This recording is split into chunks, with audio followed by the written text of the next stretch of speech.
En France aussi, malgré l'épais brouillard qui se dépose, nous gardons dans nos cœurs et dans nos âmes que des Français ont été massacrés, que certains étaient dans les tunnels, que d'autres y sont encore.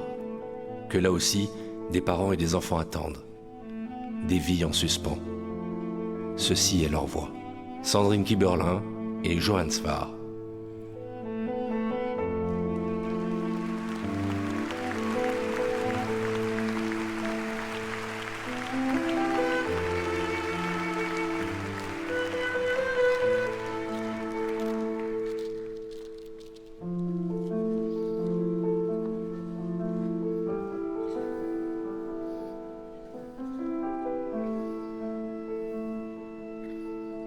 Écrire sur les événements du 7 octobre, c'est dur.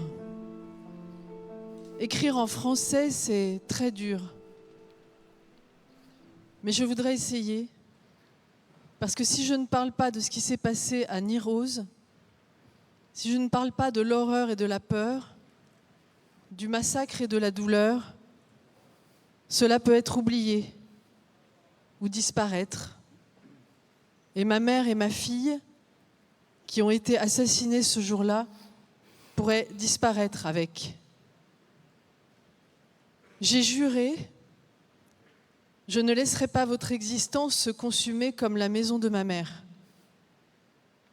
Je veux vous parler en français et vous raconter que ce samedi 7 octobre, ma fille aînée, Noya Dan, âgée de 12 ans, était chez sa mamie, Carmela Dan.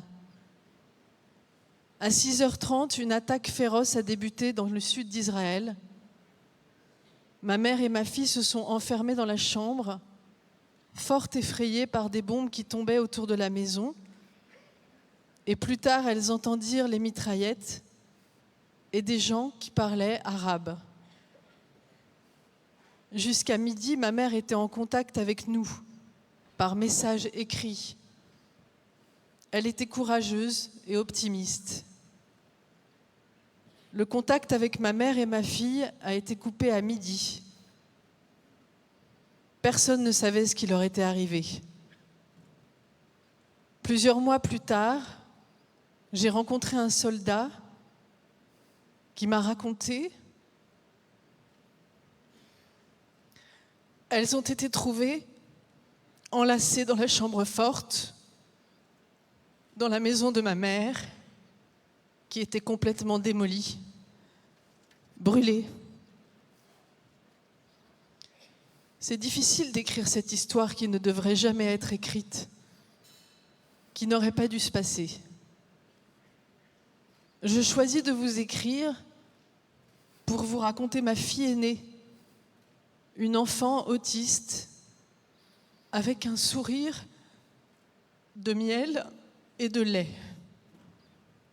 Les yeux bleus comme le ciel, comme ceux de sa bien-aimée grand-mère.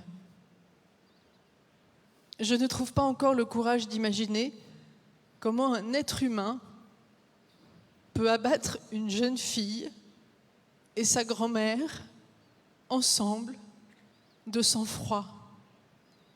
Et pourtant, je vous l'écris en français. Et c'est dur. Vous ne pouvez pas imaginer comme c'est dur. Nir Oz a été attaqué par les terroristes sans pitié.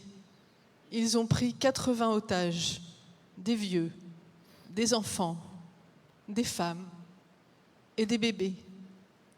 Ceux qu'ils n'ont pas pris, ils les ont tués. Je vous demande de ne pas oublier les otages qui sont toujours captifs à Gaza. N'oubliez pas Enfer Calderon, mon beau-frère. N'oubliez pas que la vraie bataille doit être de les ramener à la maison. Les vivants et les morts aussi.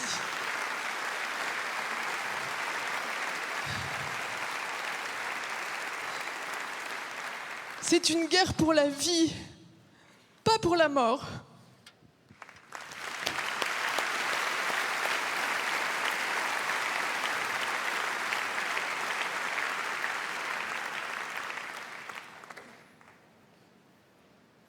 C'était le dernier week-end du congé maternité de Céline, franco-israélienne de 32 ans.